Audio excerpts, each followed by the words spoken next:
Just want to say hi. This is Mr. Main from Charahoe High School, of course. You're getting this video because you might not be able to make it to the open house that is Thursday, October 4th. If not, or even if you are able to, this just give you a little bit of a background as to how we run our class for the pre-calculus here at the high school.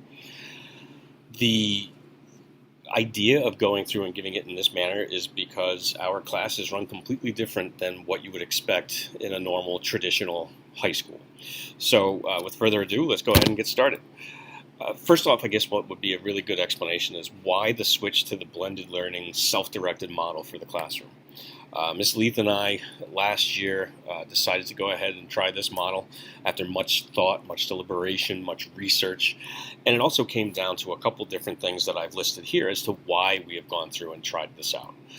First off, back in 2012, the district decided to go with a one-to-one initiative where every student was able to have their own computer. We know that students are 24/7 information magnets. They're either constantly on the phones, they're constantly going through and dealing with stuff that's on the computer. So therefore, why not take advantage of the technology that we have and help them to better use the technology? Students require now immediate and informative feedback when they go through. For example, the way that our practice problems are done, as soon as they submit them, all the solutions come up and they can check to see how they did for each of the different problems. Student performance over the years seemed to start to decline in pre-calculus, and it was for a multitude of reasons. When you start dealing with pre-calculus, you're trying to get students to take all the information that they've ever learned in mathematics and then put it together into one bundle, and that's basically what pre-calculus is. So with a more flexible way at which to instruct, we're able to go through and fine-tune and target individual needs based on this model.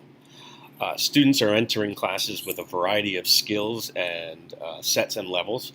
That's another opportunity for us to go ahead and pinpoint and target whatever needs that students have.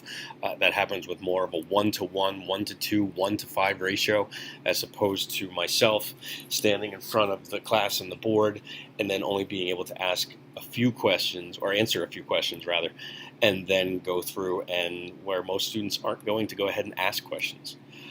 There was a missing link between the knowledge and the understanding. So knowledge is just that they know how to go through and do a process, but do they really understand why to use that process? So by going through and now being able to target individual students at what they need and have a more personalized and individualized instruction, I'm able to help them make those connections better. And then lastly, college classes of former students, they were coming back and telling me, you know what, Maine, the days where you were the one person sitting here telling us how to do everything and we would go through and do the practice at home and then come back. I had students telling me that they had classes where there were no teachers. It was purely done online. My own son was going through and dealing with classes at a college where they had very limited interaction with an instructor, and they had to go through and learn in a similar fashion. So I wanted students to be able to go ahead and start learning how to learn in this manner. So before I go much further, one thing that I want to point out, I teach AP statistics here at the high school as well. And one of the things that always stands out is something from George E.P. Box. He was a British statistician. And he says, essentially, all models are wrong, but some are useful. All right, so how does that relate to how we do stuff in pre-calculus? The idea is, there's a traditional method of teaching. There's a blended learning method of teaching. There's a workshop model. There are flip models. Ours is a combination of different things. No one's saying that any particular way at which to go through and teach is right or wrong. They're all useful. The thing is that students have to adapt depending upon what model is being used.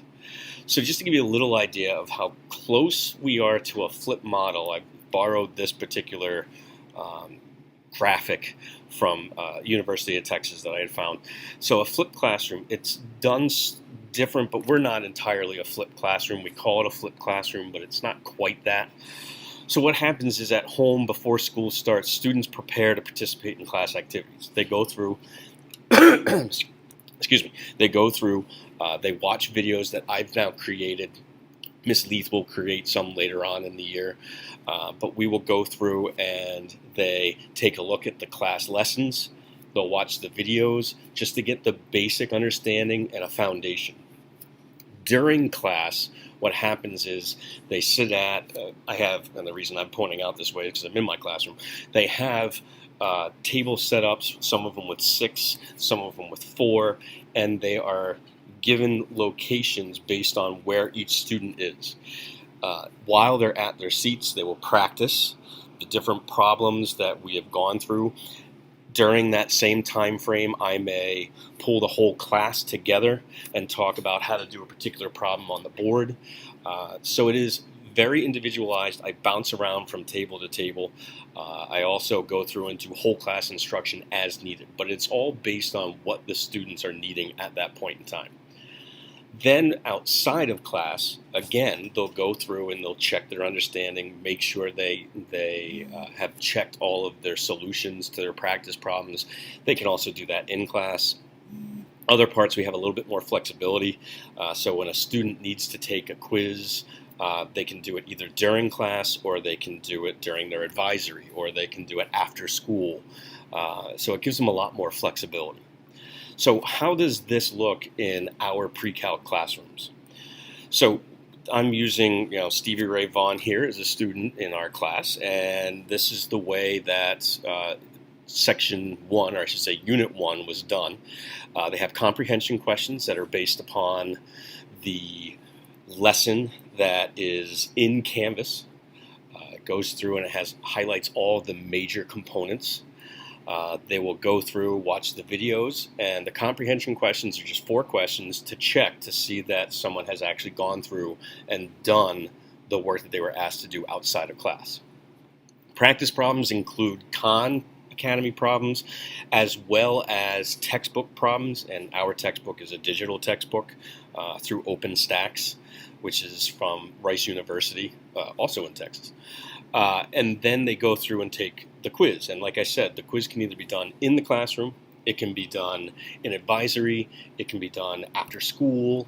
And then the key that I want to show here is a suggested due date. With the way that we're doing the blended learning model, I guess is how this would be more closely aligned, is that students are given suggested dates at which they should have things completed. If they take a little bit longer, fine. If they don't take as long, fine. They have that flexibility, and with that flexibility comes greater responsibility to make sure that they stay on top of what they need to do. They learn how to guide themselves, pace themselves. A lot of what we're doing in here matches the new learner qualities that we have here at Charahoe, which is a self-directed learner. You produce quality material when you're done. If you come to the open house, or actually when the report cards come out at the end of the semester, you'll see these new learner qualities that Charahoe has adopted.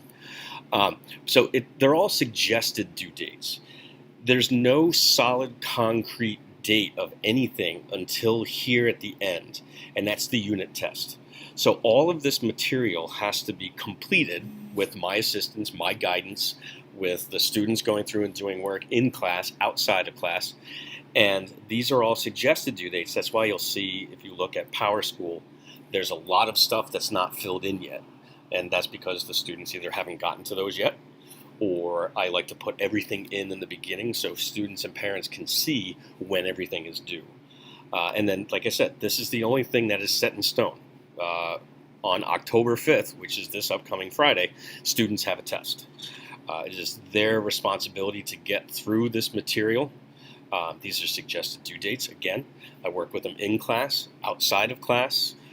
We've had a lot of students come in after school so that I can assist them. But that is designed to help guide them so that they're not sitting there thinking, oh, I have until October 5th to get all of this done. So the suggested due dates try to keep them in line and try to keep them on target. Inside Canvas, every single unit is there. And so this first chapter we're doing is, or first unit I should say, Introduction to Functions. These are all the sections. Students have access to all of this. They click on these and it brings them to the Canvas lessons. So I chose 1-4 as the example, but you can see here that each link, or each lesson rather, out of all of them that are in here, brings you to a textbook reference, so they can go through and click on that. They can see exactly what is in the textbook. It's a digital reference. There's important information from the lesson that includes how-to blocks. So in other words, if there's a question that says, well, you need to determine the inverse of a function, there's a box that's in the lesson. It looks kind of similar to this. It's gray though. And it says, okay, well, how to determine the inverse of a function. Relevant vocabulary, stuff that they need to know so that when we have our conversations and our discussions in class, if I mention a domain, they know what a domain is. They know what a range is. They know what an inverse is. Links to companion videos. So last year, Ms. Leith and I used videos that came with our textbook. We were given some excellent feedback from students that, Maine, the videos are all right, but you know what? It's not you. It's not Ms. Leith. So what's happening this year? Myself, Ms. Leith, we're putting together our own videos that go through step-by-step examples, and students are able to use those, and they definitely use those to take notes, and then they go through and it helps to guide them through a couple examples before they come into class and do the practice. So basically what I'm saying is that this flipped classroom, the idea of a flip, which again we're more of a blended, but this idea of a flip is that the work that they would normally do at home, which is the practice problems, where they would struggle at home trying to figure out, okay, well, how do I do this problem? Maine did one like it during school, but I just wrote down the notes. They go through now, and instead, when they come in, they have a background knowledge like what I would have done on the chalkboard or on the whiteboards now. And they go through and they take a look at exactly what I would have done, but they can rewind me. They can replay me again. And then when we come into class, if a student has a question based on the notes that they took from the videos or out of the lessons, the basic vocab, they can ask it then. So instead of going through and trying to do the homework and not fully understand it, they actually do all the practice problems in class with me here so that I can guide them through it. We have links to comprehension questions, which are based, like I said before, based upon the lesson itself and the videos. Links to Khan Academy practice problems. We use Khan Academy as part of our practice, and the rationale behind that is that instead of going through and giving like 25 problems out of the textbook, we'll go through and we'll give some Khan ones that'll give instant feedback. So when a student gets it wrong or gets it right, they know right away. We used to have that requirement, we still have that requirement for the exam. But what it was is that they had to just complete a certain percent of a mission. Well, now for us in our pre-calculus class, the stuff that they do with the homework is what's part of that mission toward the exam. So we have our work with Khan Academy where we practice. That can be done in class or outside of class. And then we have textbook problems that we practice that's where I want them done in class, so that I can guide, I can assist, I can go ahead and pull the whole class together and show something on the board, or I can just wheel around to the individual pods that are created of 4 or 6 students. So this is a different way at which to go through. It's not your traditional classroom. I can give you more information on it if you wish, but really the best source to find out how we run our class would be My Student, Your Child. That's probably the best way to go through and fully understand how we're doing things. I'll be available at any point. You can email me. I send out a lot of communications because I want everyone to understand that I'm here for their student, my student, your child. I'm here to help. I'm here to make sure that we can make our connections with the former mathematics to get into the pre-calculus. And we're here to make sure the student learns. And not just the material, but also, how can I be a self-directed learner? I'm not asking students to learn the material on their own. I'm asking them to direct themselves as to what they need, to advocate for themselves when they need a little bit more than just regular help here and there. And students are learning how to go through and adapt to this process. Well, probably rambled on longer than I should have, but I wanted to make sure that I at least gave those of you who can't attend the open house a little bit of information as to how things go. Introduce myself again. Thank you for your time. Again, Mr. Maine, have a great evening, afternoon, or whatever time it is that you're watching this. Thank you again.